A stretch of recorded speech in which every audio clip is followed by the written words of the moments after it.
Hello, welcome to this episode of Martial Truth, my interview with Master Chen Zhonghua, my Taiji master for the past 25 years. This will be the second time he's been interviewed on the channel. I enjoyed it. I hope you enjoyed it. We just had him out here for a workshop, doubled attendance from last year, so it was great. Just want to mention, once again, we've blown past the 14,000 subscriber number, closing in on 14,200 already. So things are going good for the channel. So a lot going on. As always, please, if you're not a subscriber, please click that subscribe button. Smash the like button. Helps with the YouTube algorithm. All right. Consider becoming a member. All right, and if you're interested in buying any of the shirts or mugs or anything, you can do that. Scrolls along the bottom of the various videos. All right. So again, Chen Zhonghua, second time being interviewed, covers a bunch of interesting topics. I think you'll enjoy it. So please enjoy the interview. So today, for the second time, I'll be interviewing Master Chen Zhonghua from Chen Style Taijiquan Practical Method. Master Chen is my Shifu. I've been training with him for over 25 years. He's the first person to be interviewed for a second time on the channel. Master Chen, welcome to the Martial Truth. Thank you, Michael. I didn't realize this is the second interview already, but I know that this is the second time I'm in this dojo. Right. And I'm so happy that you are now in the West and in your dojo for a short time. I've been here 2 times. Well, we appreciate him coming. We had a great workshop this weekend, and we over doubled the attendance from last year, which was great. So hopefully it continues to grow here and elsewhere. So what's the real Taiji? I can't really answer what real Taiji is, but I think the focus is what is real. And that applies not only to Taiji, but to everything. So we are doing Taiji for sure, so we don't really have to worry about it. We're trying to do Taiji. But the key is, are we doing the real Taiji? So what is real? There's nothing real. Because what's real is real. It has nothing to do with us. When we talk about real, it can only be that what we believe to be real. But this is our belief system. If an object is there, that object is independent of us. And as long as we believe what we see, what we know is real, then it is real. But what does that mean, saying all of these things? So we actually have to remove ourselves from that thing, the topic or the object we're talking about, as long as your heart is genuine.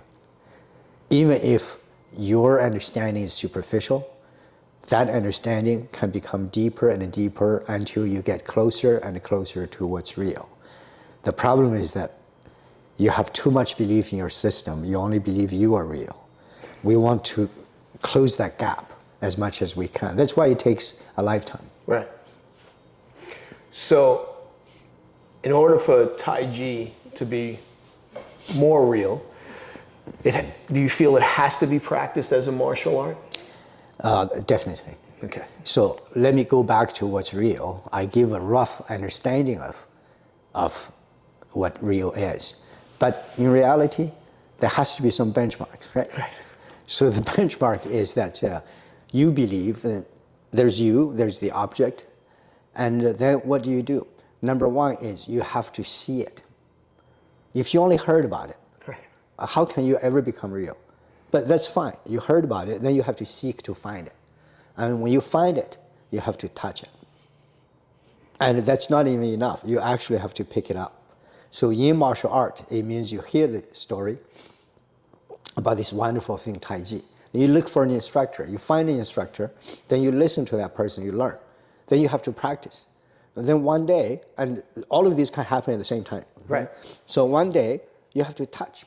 And sometimes you don't have to. While you are learning it, your teacher will touch you, will show you. And that's contact. Then later on, of course, you have to fight. Fight is like that object there. You have to pick it up and see. Just by looking at it, touching it a little bit, it's not real yet. Right. Pick it up, you know how heavy it is. and what it feels like. Is it hard? Is it soft? Is it just slimy? Now you know. When you do push hands, you say, I knew what to do, but this guy is not conforming to, he's not agreeing, he's getting away, he's fighting back. Then it becomes closer to be real. So in keeping it real and doing it as a martial art, like you told me many years ago that basically the only way to get the high health benefit is to practice real Taiji. And real Taiji meaning is if you practice real Taiji, you get the high health benefit and you also get the martial benefit. And it's okay, you said it's okay if you're only more interested in the health, but you still have to get both to achieve what you actually really want. Okay, yeah. So from the very vague idea, now we specified a few concrete things to look at it, to see it, to try it, and to pick it up, and to go through all of that. But now we can go further. Go further is that the real thing must be categorized, and we have to rise above it. Now we go back to theory. So if theory, it means in mathematics, we're not counting apples anymore. Now we are only doing numbers. Although we don't know what one means. It could be one potato, could it be a burger, could it be one egg, but one is one. So you can actually say that I understand 1 + 1 = 2. That's theory. So you go through all those concrete things, but now you have to go with theory. If the theory is correct, then when you do it, if you do it for health, according to the theory, you actually will get martial benefit. Because the theory governs everything. Right. Whether you do it for health or for martial art is your personal approach to it. Right. But when you are doing it for health, when the theory is correct, then you are healthy. And because you're healthy, then you can fight. Right. And so you have to use two. One is we call theory, one is called practice. And in the Chen Style Taijiquan practical method, my master Hong Junsheng always talks about you have to have a little bit of both. But now the ratio is different. At the very beginning, don't worry about theory. Do what your instructor tells you. Once you can do all of that, and then how does that work? I want to know. And all the answers about what you want to know is theory. And then you think theory can be independent. You think, wow, this is a good idea. When you try it, it doesn't work. Right. There's something wrong there. Right. So our real learning is to try to negotiate, navigate, coordinate these two. And normal people cannot do that. Either you firmly believe in your theory, or you only think, I have to train hard. Right. So when you start to understand how to match these two, that's real progress. And that progress goes back to your first question, will lead us more to the truth. So in terms of teaching Chen Style Taijiquan practical method, so one of the things I try to, when I film my videos on practical method, I try to talk about an approach to teaching.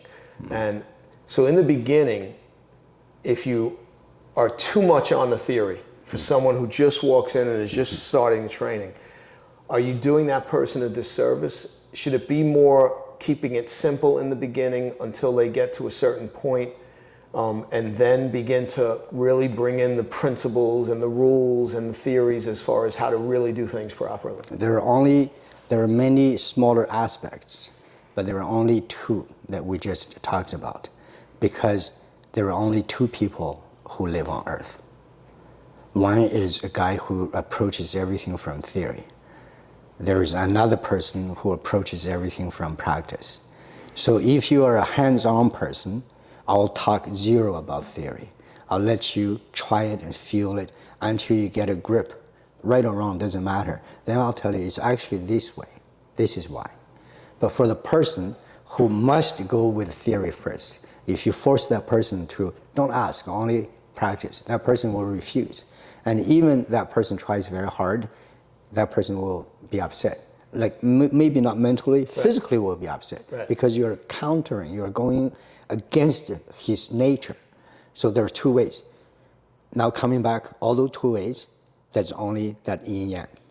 So people who like theory, you give them theory first, then they will be happy to try it. And people who like to try it, you give them the feeling. And then they would say, oh, that's great. How did you do that? Then you show how. Okay. So talk about our lineage as far as our Taiji goes. Practical method. Practical method, yes. So obviously Chen Fa. The modern day will, in our particular family, we regard him as the founder. As him as the founder. And then from him it's to Hong Junsheng. Hong Junsheng. Right. Yeah. And their relationship. How long Hong Junsheng trained with him? What was their relationship in terms of their training? And how did that go? I'll relate back a little bit Okay. to what we said earlier, the method. Right. So Hong was a scholar, but because of poor health, he went to learn Taiji. But Chen Fa-ke's Taiji was a martial Taiji. Not only by nature it was martial. Chen Fa-ke was not educated. He was 100% illiterate. So documents and stuff, later on he had to sign documents. It was on a fingerprint. Did not know how to put a signature down. So now you get this contrast of a learned person, a Beijing University Chinese language department student. Okay. In the early years, 1928. Okay. And So this is Master Hong. Master Grandmaster Hong. Hong. Right. And his teacher did not know how to write his own name. Right. So Hong had to tolerate a lot of practicing without knowing why, because his teacher couldn't explain why. And I also had that experience of some of the Hong disciples and the older senior people. They would only say, like this, not like that. That's the only instruction, like this, not like that. And they would not even identify a body part. They just this, not that. And now imagine Hong studied with his teacher for 14 years, not asking a question because it's invalid. You ask, he doesn't know what you mean. He'll only show you. And now the good thing is, because of that, Hong was forced to train harder and harder until his body changed. And then he had a chance.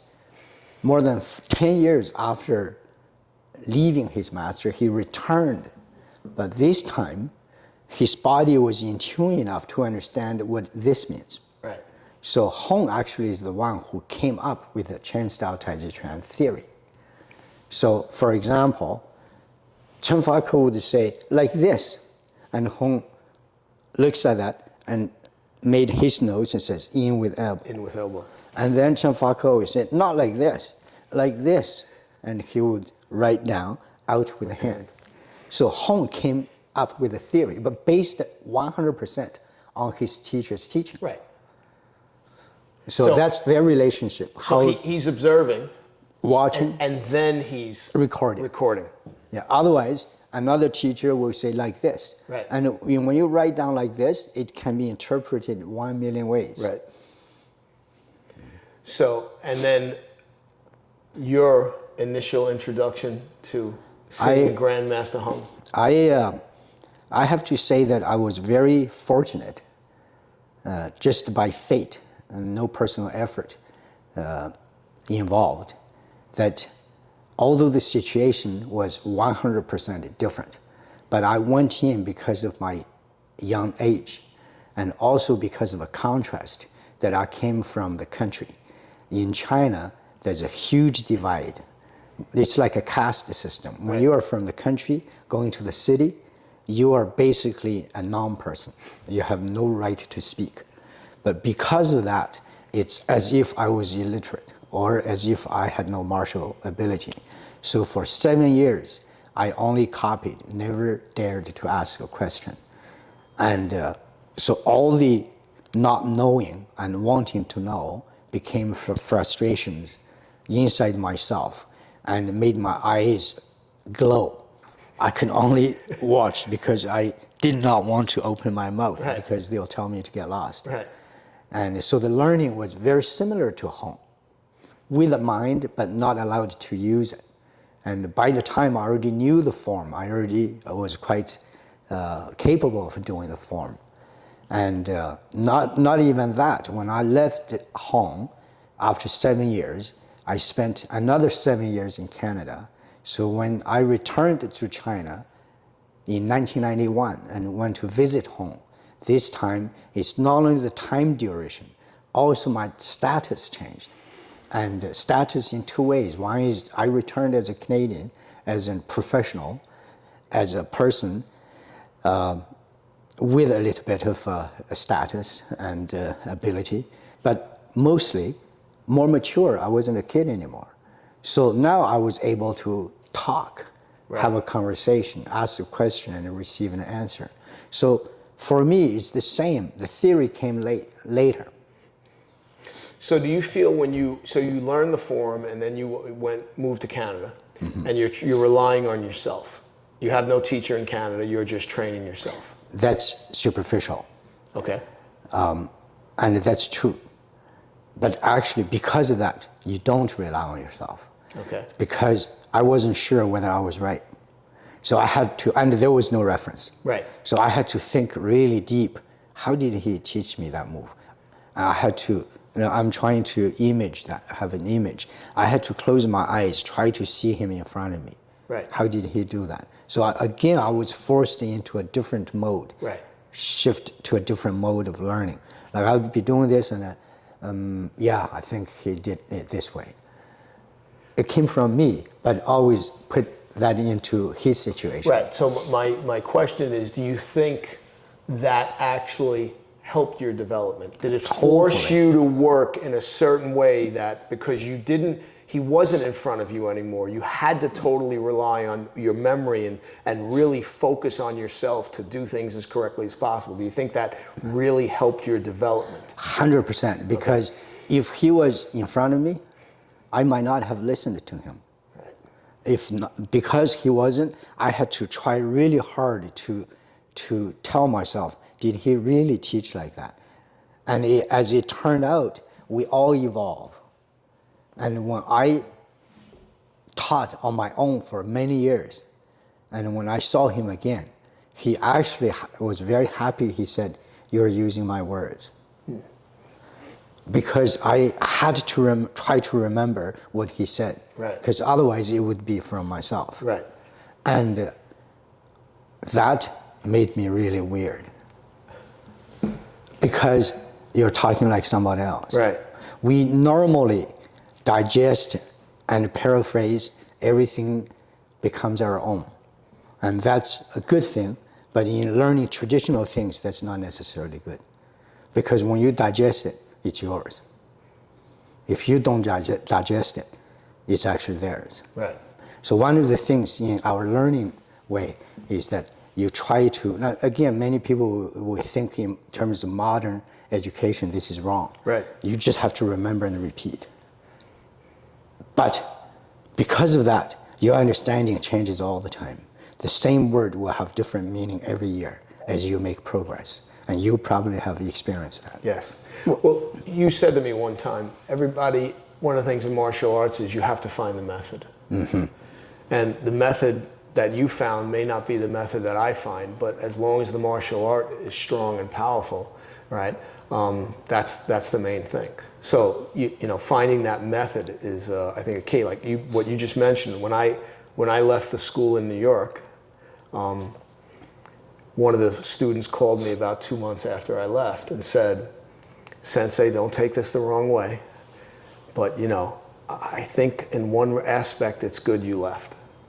And I said, "Why?" And he said, "Well, like in class now, a question comes up.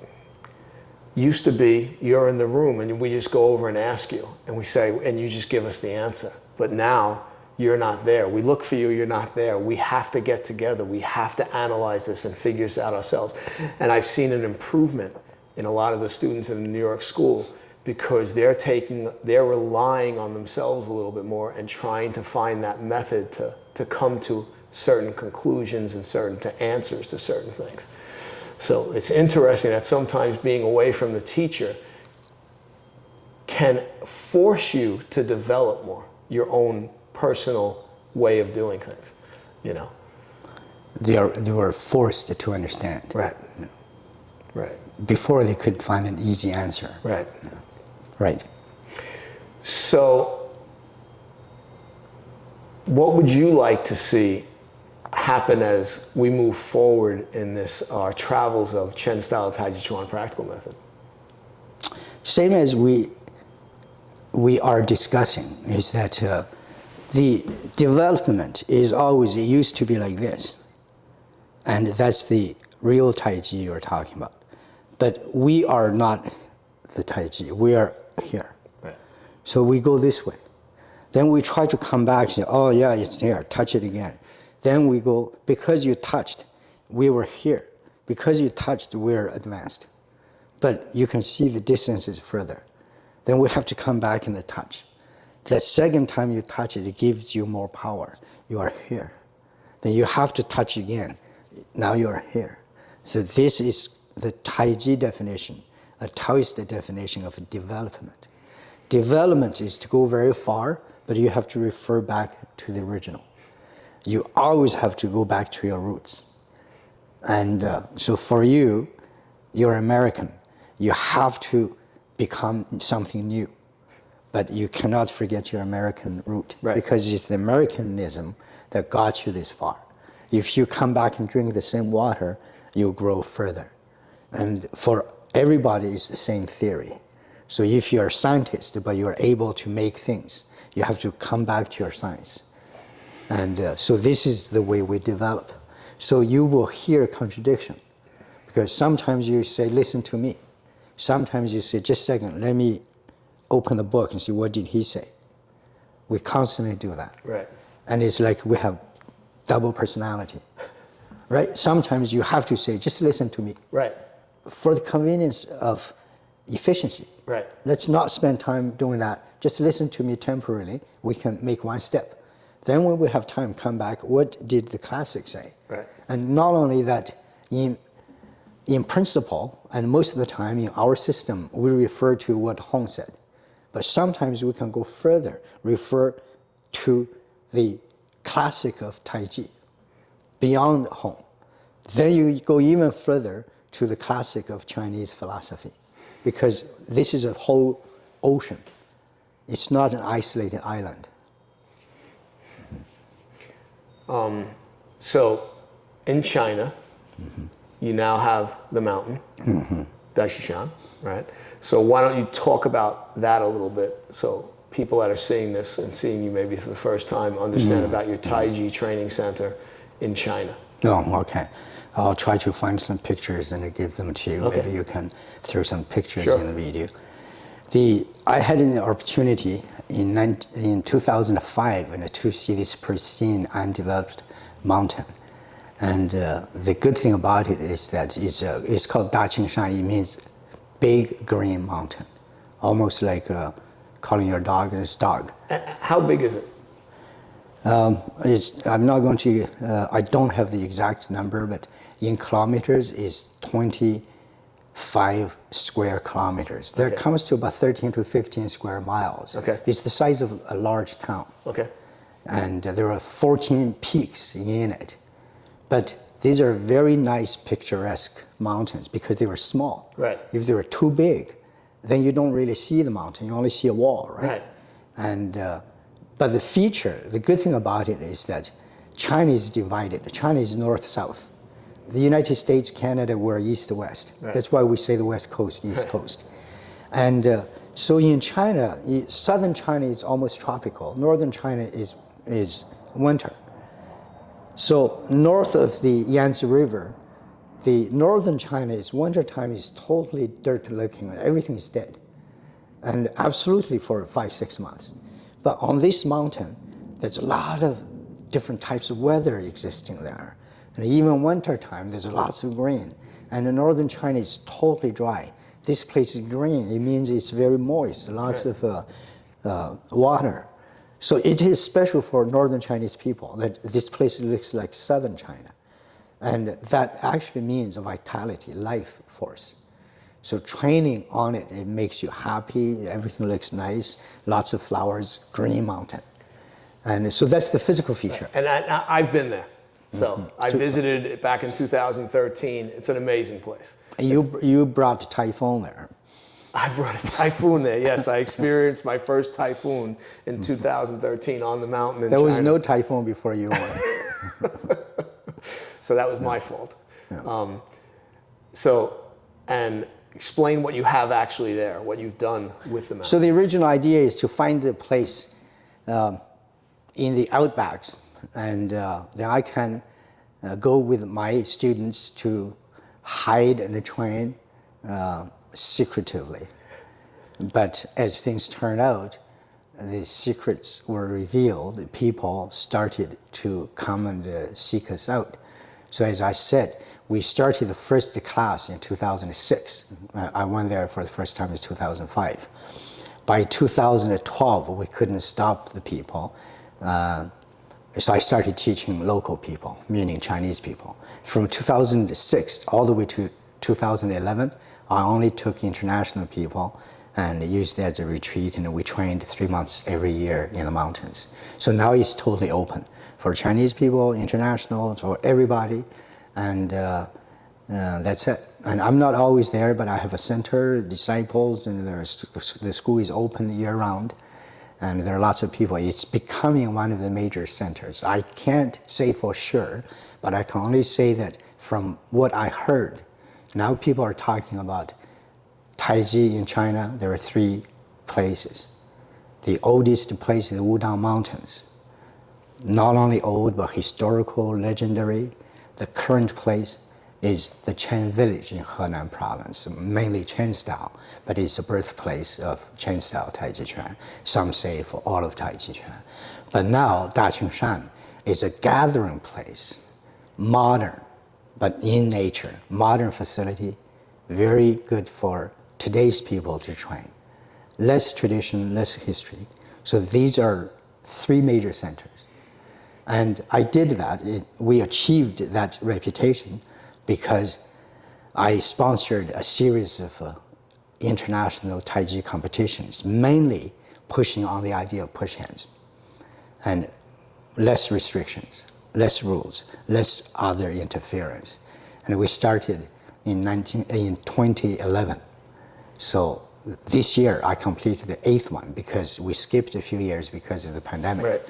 So because of the competitions, the people started to know that we have a Taiji center on Daqingshan. And the competition became the #1 competition in the world. Very, very high caliber of all kinds of Taiji. It's totally open. I allow people of all discipline, all martial arts to participate. All others are only style, family restricted. Right. So you can be doing karate, you can compete. We allowed MMA people, Mongolian wrestlers, Chinese wrestlers, and all sorts, as long as you read the rules a little bit and don't violate the rules. Right. So your own talent can be used. Okay. And the difference is very small. Right. Is that you cannot do locking, Right. anti-locking, that's breaking, Right. and you cannot grab the legs. Right. Because it's based on when you fall, you lose. Right.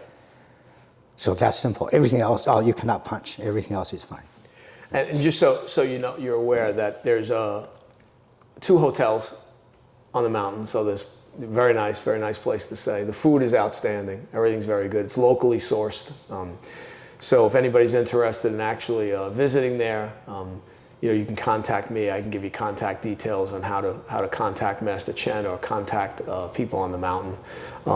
But it's a great place to visit. If you do martial arts, it's fantastic. I mean, the other thing I was just going to say was there's beautiful hiking there. I know when I was there, I believe I saw walls from the Warring States period. Is that correct? 2,800 years old. 2,800 years old. So it's just very peaceful. It's just a great place to go visit. I plan on going back in the near future myself. When you talk about going back and talking about really going there, I'll give you a little bit more information.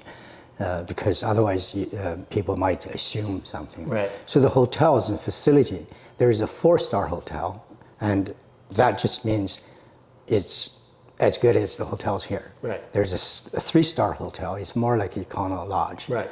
And we have apartments and student dorms. Student dorm is 1 large room with 7 beds, bunk beds. And for a very, very cheap rate, it's almost like you don't have to pay anything. Right. And we also have practicum, and people come for the work experience. They do a little bit odd things, pruning the trees and looking after the garden.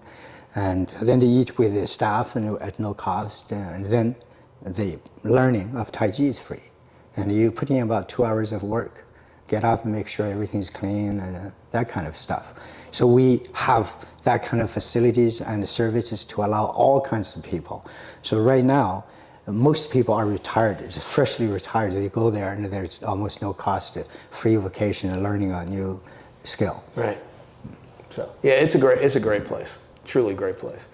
And then recently you took on a new Taiji adventure with opening up the academy, correct? Yeah. Recently, but not recently, this is a very good idea that's taking a long time. So before the pandemic, I opened up a Taiji Research Institute at the Rizhao Polytechnic. It's a technical school in Rizhao, one of the earliest technical schools in China. When I say early, China has a long history, but sometimes the term is different because they did not have a tradition of technical school. University was revered and maintained. And in recent years, they started having technical schools. This Rizhao Polytechnic is about 30 years old, but one of the pioneers in China. And there are 4,000 technical schools. This ranks about top 30. And in this technical school, I started a Taiji Research Institute. The idea is to get talented people to not only train, but start gathering, working on the theory and the history, and the result will be research papers.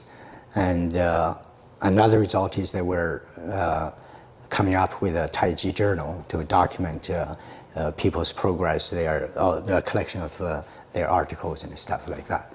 And unfortunately, or I regret to say that it should be a good idea that worked 7 years ago, but so far you only got a title. But if you go, and I hope you were mentioning that maybe next year you'll go. Yeah. And I'm going to go back to the Institute. And the Institute is very close to the mountain. In the middle of August, after this trip. And so in 1 year's time, I should be ready and the Institute will be functioning, will be going. Okay. By the time you go, then you can go to the Institute and sit down in your office. But you have to do something. But one article is not enough. All right, I'll have to actually. No. This is public information. Let me say this in public, that my requirement for you to be a professor at the Institute is that you must, I'll give you this task, work on research between Taiji and the Japanese martial arts.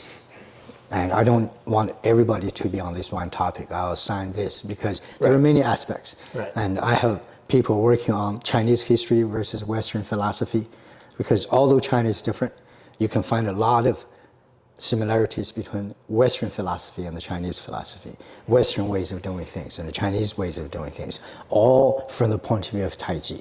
It's very focused, but very wide open. One of the things I'll say is, I know Shifu since 1998, so it's been a long relationship now. And one of the things I've come to realize is his teachings, obviously, though all Taiji, have tremendously benefited the other martial arts I do. I would highly recommend, especially my brothers that do karate, regardless of the style. If you can attend one of his workshops, your eyes will be opened to new ideas and things maybe you hadn't been exposed to before that will benefit your other martial arts. And you may decide to join me in, personally speaking, has been an unbelievable journey in Chen Style Taijiquan practical method. I mean, I was asked years ago if I was told by a doctor that I could only do one martial art and I couldn't do any others, I said, well, it would have to be the Taiji. The ceiling is just tremendously high. It's a difficult journey. It's not an easy journey. But to even get a small taste of it is just amazing. And that's why when we say it's a mysterious martial art, we don't mean that in a supernatural way. We mean that the ability is just mysterious. It just seems otherworldly, but it's all based on the physical, right? And maybe you would want to talk about that a little bit, as how it is a physical art based on scientific principles and alignment, you know, not some magic. It is magic. Well, it is magic. Okay. This actually is a good thing to focus on, because there is a lot of mystery, and it is mysterious. Right. But we have to find out what is the mystery, what makes it that way. So overall, we have to talk about two things. The universe is divided into two, and then each one is divided into two. It's like the splitting of the cell.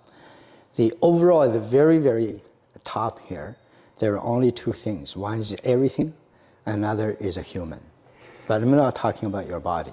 The human part that is the opposite of everything is your mind. The mind comes up with ideas. Everything else is real. The idea is real in a negative way. It's really not there. You can go for another million years of scientific achievement. There is nothing there. But everything else is real and not real, but actually it's all real. Meaning that we did not know there were cells before, but we know now it's real. Right. And if you go to a particle level, many hundreds of years ago, this is totally crazy to say that. Right. But we know this is really real. Right. But even when it's really real, it's not real because you cannot see it. Right. It's only in books and under the microscope you see those pictures, but it's not real. So the two categories is, one is not real because you cannot see, or you cannot smell it, you cannot touch it, but it's real.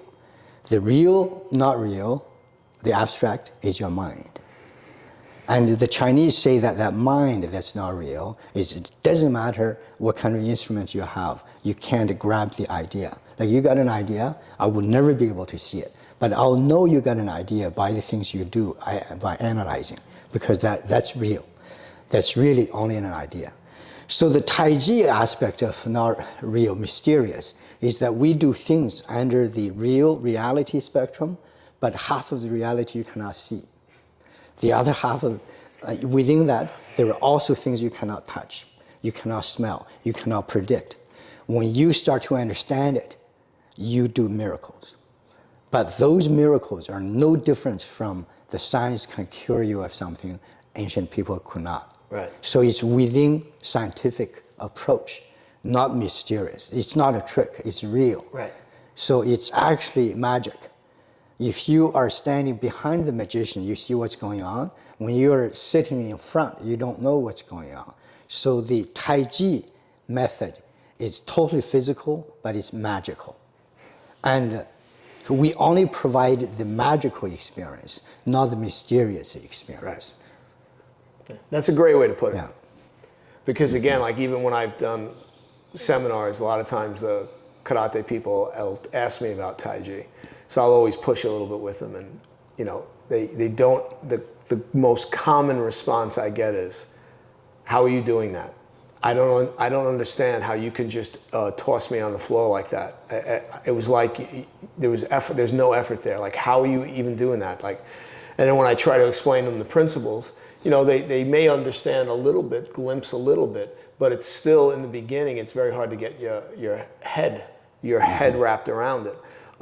But like I said, if you decide to take the journey is extremely rewarding. And now in modern times, there's so many opportunities to be able to study this fantastic martial art and take that journey. And I think I'd like to see more people, you know, take advantage of it. I mean, I see it in my own school. You know, people might start with a karate or one of the other arts, but the ones that stick around, I would say 90% of them find their way to Taiji. They get there. They just realize that, you know, obviously they're hearing me talking about it all the time. And then once they start that journey, like I just recently had a family in the dojo start that journey.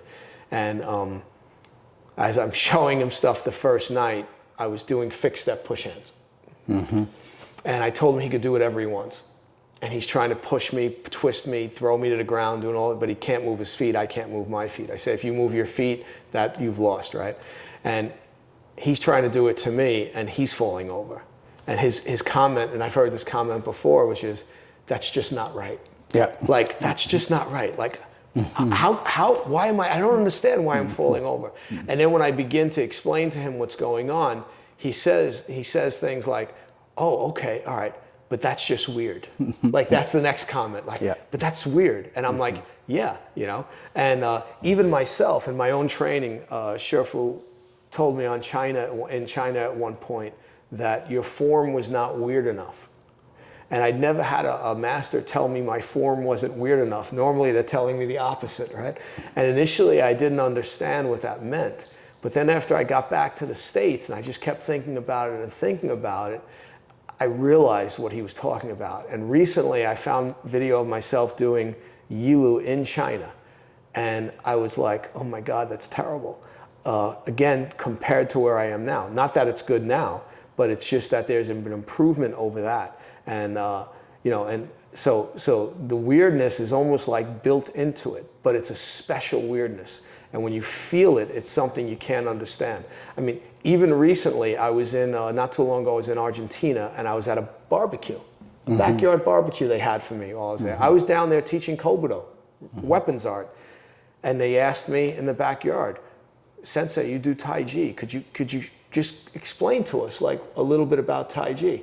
So the way I always explain it is I get up and I do fixed step push hands, because I can talk about it, but if they don't feel it, it's just talk.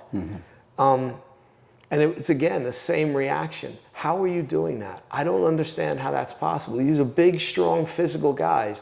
I barely move, they fall over. And they're trying and struggling. I move a little bit, they fall over. So everybody has the same initial response. We're almost, like you said, it's magical. To them, it's like magical, you know? If we put it more easily with the examples, is that you can do that. For you, it's very simple. For them, how did you do that? Right. It's because you see something they don't see. Right. And until they see, they are always going to say, how did you do that? Right. So now this is theory, but give you an example that we already know. Many, many years ago, there was this Western frontier. Everybody was coming to the West or going north to find gold. Right. But even expanding from the East Coast to the West, the Wild West, the frontier. For some people, the frontier means there is nothing there. Why are you going there? But the people who came here built their homes, their lives. They saw something there. It's easy for us because it's hindsight, right, to see that. Right. At that time, it took courage. Right. Because why are you going from a city to the wilderness? There is nothing. They actually see something. Some of them will look the vast open land, they see cattle on it. Some will see gold. But that's in general, meaning you see gold, you can find gold. That means a life. Right. You see a living. Other people will say, you go there, you die. There's nothing there. So the Taiji is when you start to see, now it's the same as I said earlier, with a microscope, you see the cells. Because you see, you come up with the ideas, with the treatment, and with the ability to enhance your health. If you don't see, you're still the same. So it's like that. I always joke with a quote from Star Trek.